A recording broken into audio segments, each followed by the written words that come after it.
예수님께서 하신 말씀의 진정한 의미는 주님의 실제 살과 피를 먹고 마시라는 것이 아니라 주님을 믿으라는 것이었습니다. 갈보리의 맷돌로 갈아지고 빠져서 고운 가루가 되었고 진노의 채찍질과 십자가의 고통으로 짓이겨져 피범벅이 되었으며 지옥의 뜨거운 불길에서 구워진 이후에 생명의 빵으로 부활하여 이 땅에 사는 모든 인간에게 참된 생명을 주는 영원히 살아있는 참된 빵이 된 것입니다. 이 빵을 먹지 않고서는 영원한 생명을 얻을 수 없습니다.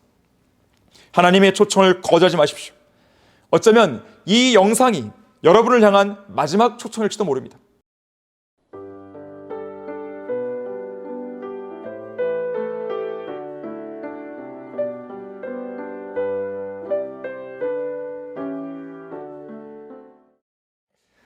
안녕하십니까? 성경침례교회 담임목사 박승용입니다.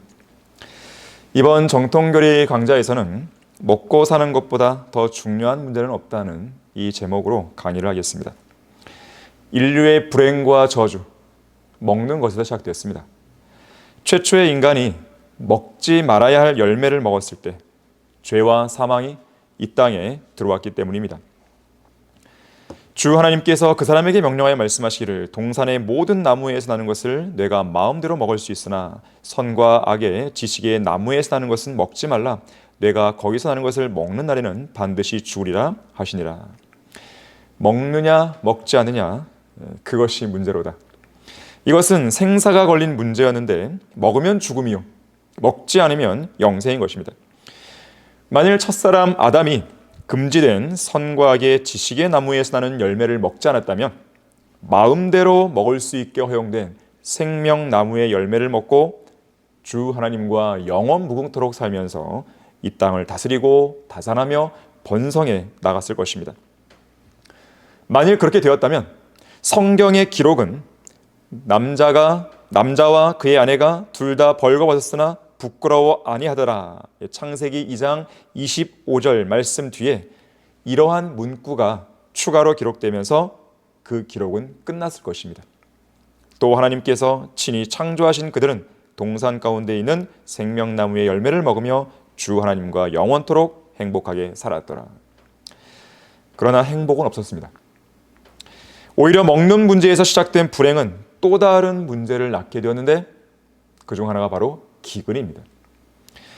이 기근은 거룩하신 하나님께서 더러운 죄들과 가증한 죄인들로 가득 찬 악한 현 세상을 심판하실 때 사용하시는 3대 재앙, 전쟁이죠. 칼과 기근과 전염병 중 하나입니다.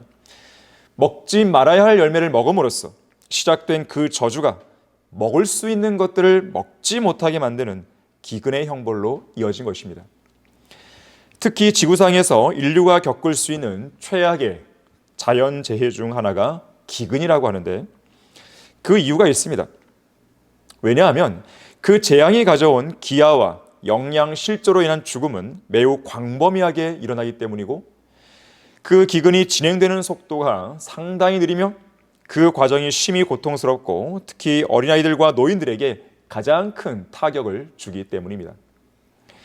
성경에는 아브라함이 가나안 땅에서 겪은 기근을 시작으로 대환란 기간에 신비의 바빌론인 로마 가톨릭의 멸망과 연관해서 일어날 기근에 이르기까지 총 13차례의 기근이 기록되어 있습니다.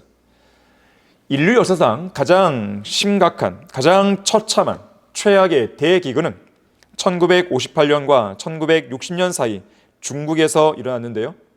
어리석은 공산당 지도자들의 대약진 운동이라는 경제성장 정책의 실패가 가장 큰 원인이었고 여기에 홍수와 가뭄까지 겹치면서 4,300만 명의 중국인들이 사망했다고 합니다. 두 번째 최악의 대기근도 중국에서 일어났습니다. 중국 동부 지역에서 발생한 대규모 폭풍으로 농작물이 큰 피해를 입으면서 기근이 발생한 것입니다. 이 기근으로 식량 폭동이 매일같이 일어났는데 그 폭동을 무력으로 진압하는 과정에서도 많은 사람이 죽었다고 합니다. 결국 이 기근으로 사망한 중국인들의 수는 2,500만 명이었습니다. 세 번째 최악의 대기근은 1783년 인도에서 발생했는데 당시에 예년과 다르게 비정상적으로 비가 적게 내리면서 방대한 양의 농작물이 말라 죽었고 상당수의 가축들도 식량과 식수의 부족으로 폐사되고 말았습니다. 이런 상황에서 1,100만 명의 인도인들이 사망했습니다. 그 외에도 1932년과 1933년 구소련에서 독재자 스탈린의 어리석은 집단화 정책으로 일어난 기근 때문에 1,000만 명의 소련인들이 사망했고 1770년 인도 동부의 서벵골주와 방글라데시 일대를 아우르는 벵골에서는 심각한 가뭄과 작물 부족 그리고 그 지역을 식민지로 삼은 영국 동인도 회사의 아편 정책으로 발생한 기근 때문에 1,000만 명, 그러니까 벵골 인구의 3분의 1에 해당하는 수가 희생되었습니다. 1917년과 1921년 사이 러시아에서는 제1차 세계대전과 공산주의 혁명 및 내전으로 일어난 기근 때문에 500만 명이 사망했고 1994년과 1998년 사이 북한에서는 어리석고 무지한 김정일의 광기 어린 정책과 집중호우로 일어난 기근 때문에 300만 명의 북한 주민들이 죽었습니다. 당시 어린이 사망률은 1000명당 93명이었고 임산부 사망률은 산모 1000명당 41명으로 증가했다고 합니다. 1917년과 1919년 사이 페르시아에서는 제1차 세계대전이 불러온 가뭄과 전염병으로 인한 기근 때문에 200만 명의 페르시아인들이 죽었고 1845년과 1853년 사이 아일랜드에서는 감자에 생긴 치명적인 질병으로 기근이 발생하여 150만 명의 사람들이 죽고 200만 명이 넘는 사람들이 미국으로 피난 갔다고 하는 것입니다. 자, 한편 이런 대기근이 일어난 나라들을 보면 중국, 러시아, 구소련이죠. 북한 같은 공산주의 국가들이나 인도, 방글라데시아, 페르시아, 이란이죠. 자, 이러한 같은 힌두교 또는 모슬렘 국가들, 아일랜드 같은 로마 카톨릭 국가들이 대부분입니다. 이런 나라들은 하나님과 그분의 말씀인 성경을 믿지 않고 멸시하고 거부한다는 공통점이 있습니다. 재앙은 결코 우연히 일어나지 않습니다. 하나님께서 인간의 죄에 대해 분노하시는 것입니다. 따라서 인간은 주 하나님을 두려워해야 됩니다. 하나님을 존중해야 됩니다. 그분의 말씀을 온전히 믿고 순종해야 됩니다. 겸손히 하나님의 자비를 간구해야 됩니다. 그렇게 하는 것이 재앙으로부터 피할 수 있는 유일한 방책입니다. 자, 그런데 이런 물리적인 기근보다 훨씬 더 심각한 역대 최악의 대기근은 영적인 대기근입니다. 빵의 기근도 아니요 물로 인한 갈증도 아니라 오직 주의 말씀들을 듣지 못하는 기근인 것입니다. 아모스 8장 11절의 말씀이죠. 아모스 8장 12절에서는 사람들이 바다에서 바다까지 북쪽에서 동쪽까지 방황할 것이요 사람들이 주의 말씀을 찾으려고 이리저리 달릴 것이나 그것을 찾지 못하리라고 말씀합니다. 이처럼 오늘날 마지막 배교한 교회 시대에는 영적 대기근이 세계 전역을 휩쓸고 있는데요. 전 세계에서 하나님의 말씀을 멸시하는 풍조가 극에 달하고 있기 때문입니다. 그들의 마음속에는 성경을 존중하는 마음이 전혀 없습니다. 심지어 교회들, 특히 강단에, 이 신성한 강단에 서 있는 목사들이 앞장서서 살아있는 말씀을 멸시했고 칼로 난도질했으며 생수의 근원이자 살아있는 빵인 진리의 성경을 거절했습니다. 그 결과 아무 유익도 줄 수 없는 가짜 성경들만 양산되었고 그들이 만든 물통들은 깨졌으며 그들의 빵에는 벌레가 생기고 악취만 가득하여 누룩곰팡이가 여기저기 피어났습니다. 도저히 먹을 수 없는 영적 음식물 쓰레기 천지인 것입니다. 말씀을 멸시한 자는 누구라도 멸망할 것이나 계명을 두려워한 자는 보상을 받으리라. 나를 존중하는 자들을 내가 존중하고 나를 멸시한 자들을 내가 소홀히 여기리라. 말씀을 멸시한 자들에게는 그들을 치유할 수 있는 어떤 방법도 남아있지 않으며 오직 진노의 심판만 남아있을 뿐입니다. 첫사람 아담은 먹는 문제에서 실패했지만 마지막 아담이신 예수 그리스도께서는 승리하셨습니다. 그 시험하는 자가 주께 나와 말하기를 내가 하나님의 아들이면 이 돌들에게 명하여 빵이 되게 하라고 하더라. 그러나 주께서 대답하여 말씀하시기를 기록되었으되 사람이 빵으로만 사는 것이 아니요 하나님의 입에서 나오는 모든 말씀으로 사느니라고 하였느니라 하시더라. 마태복음 4장 3절 4절 말씀이죠. 먹는 문제와 관련한 시험에서 마귀를 이기신 예수 그리스도께서는 광야에서 백성들의 먹는 문제를 해결해 준 적이 있었는데요. 요한복음 6장에서 이른바 5,000명을 먹이신 빵의 기적을 행하신 것입니다. 이 놀라운 기적을 일으키신 예수님께서는 생명의 빵에 관한 위대한 설교도 하셨는데, 설교 주제는 다름 아닌 먹고 사는 것에 관한 문제였습니다. 그리고 그 생명의 빵을 먹으면 첫사람 아담이 잃어버렸던 영원한 생명을 얻게 해주시겠다는 내용이었습니다. 나는 그 생명의 빵이라. 너희의 조상은 광야에서 만나를 먹고 죽었으나 이것은 하늘에서 내려온 빵이니 그것을 먹는 자는 죽지 아니하리라. 나는 하늘에서 내려온 살아있는 빵이니 누구든지 이 빵을 먹으면 영원히 살리라. 또 내가 줄 이 빵은 세상의 생명을 위하여 줄 나의 살이라. 하지만 빵을 먹고 배부른 백성들, 곧 먹고 사는 현실적인 문제에만 집착했던 백성들은 예수님의 설교를 전혀 이해하지 못했습니다. 결국 그들은 아니 어떻게 이 사람이 자기 살을 우리에게 먹으라고 줄 수가 있겠느냐라고 의문을 제기한 것입니다. 그러자 생명의 빵이신 예수님은 다시 한번 강력하게 생명의 말씀으로 그들의 마음속에 막대기들을 찔러 넣으셨고 말씀으로 못들을 박으셨던 것입니다. 진실로 진실로 내가 너희에게 말하노니 너희가 인자의 살을 먹지 않고 또 그의 피를 마시지 아니하면 너희 안에 생명이 없느니라. 내 살을 먹고 내 피를 마시는 자는 누구든지 영원한 생명을 가르나니 내가 그를 마지막 날에 살리리라. 이는 내 살은 참된 양식이요 내 피는 참된 음료입니다.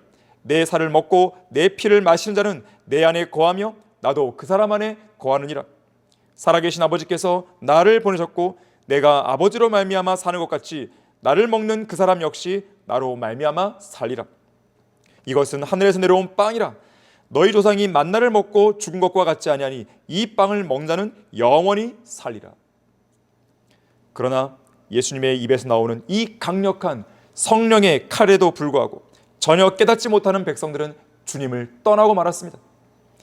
그때 주의 제자 중 많은 자들이 이 말씀을 듣고 말하기를 이 말씀은 어렵도다. 누가 그것을 들을 수 있겠냐고 하니라. 그때부터 제자들 중 많은 자들이 물러가고 더 이상 주와 함께 다니지 아니하더라. 그들은 영적인 말씀을 문자적인 말씀으로 오해해버린 것입니다. 살리는 것은 영이니 육은 전혀 무익하니라. 내가 너희에게 한 말들은 영이요 생명이라고 예수님은 말씀하셨습니다.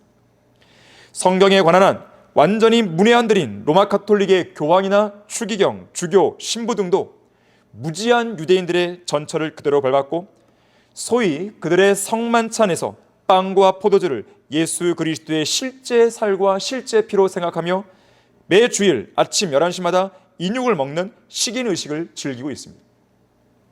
유대인들은 예수님의 실제 살과 피를 어떻게 먹고 마시냐라고 하면서 주랭랑 쳤지만 로마 가톨릭 교도들은 왜 못 먹느냐? 마시지 못할 이유가 어디 있냐 하면서 식인종처럼 예수님의 살과 피에 달려들고 있는 것입니다. 그런 가운데 계속해서 하나님의 아들을 십자가에 못 박아 공개적으로 돌아가면서 예수 그리스도의 단번 속죄를 부인하고 있는 것입니다. 매주 예수 그리스도의 실제 살을 찢어서 먹고 실제 피를 흘려서 마시는 아주 가증스러운 집단인 것입니다.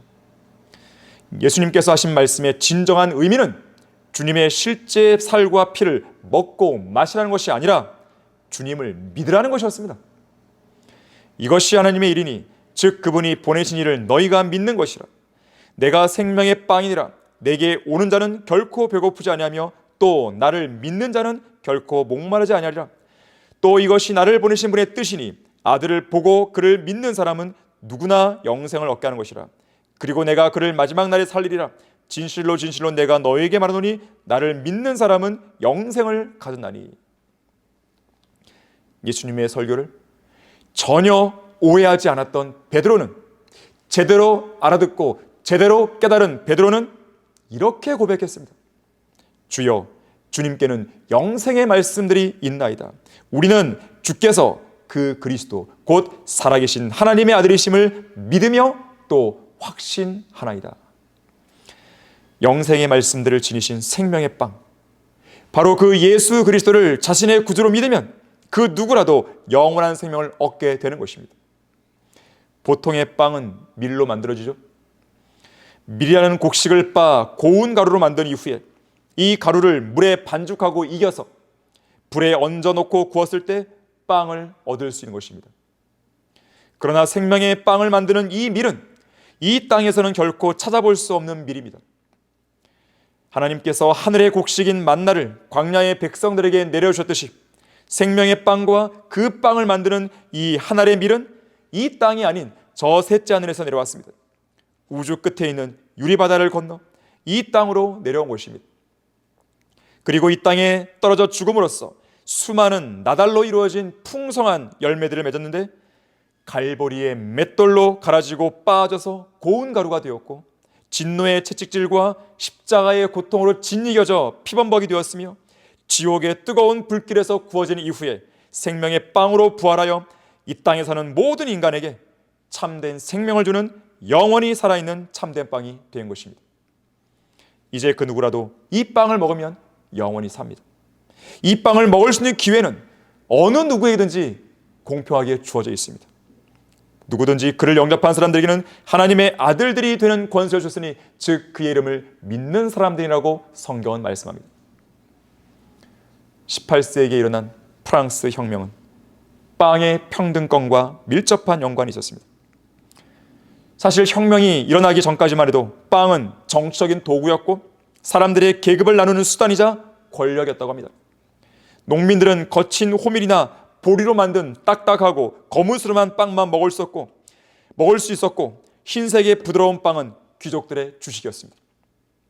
당시 가난한 농민은 돼지보다는 조금 더 나은 정도의 열등한 존재로 취급받았기에 딱딱한 빵을 먹어야 열심히 일하게 될 수 있다는 생각이 지배적이었고 고결한 귀족은 하나님께서 고상하고 연약한 소화기관을 주셔서 흰 빵만, 아주 부드러운 흰 빵만 먹게 하셨다는 것이 지배자들의 논리였던 것입니다.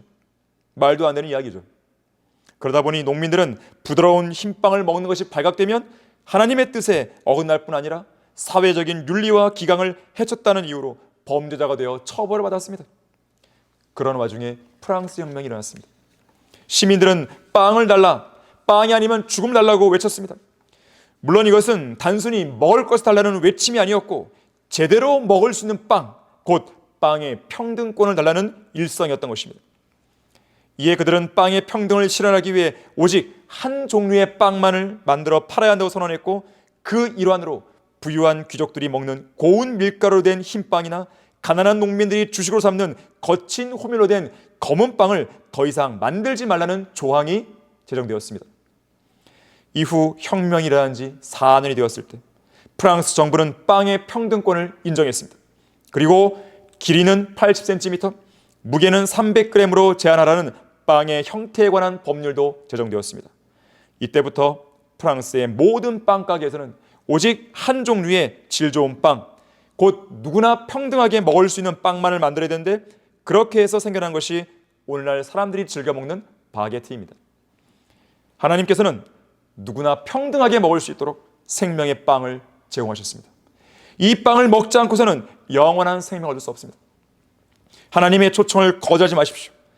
어쩌면 이 영상이 여러분을 향한 마지막 초청일지도 모릅니다. 아, 너희 목마른 자들은 누구든지 물들러 나오라. 돈 없는 자도 오라. 너희는 와서 사 먹으라. 정령 와서 돈 없이 값 없이 포도주와 젖을 사라. 생명의 빵이신 예수 그리스도를 믿고 영접함으로 영원한 생명을 얻는 여러분 모두 되기를 바라겠습니다. 그리스도인은 한글 킹제임스 성경을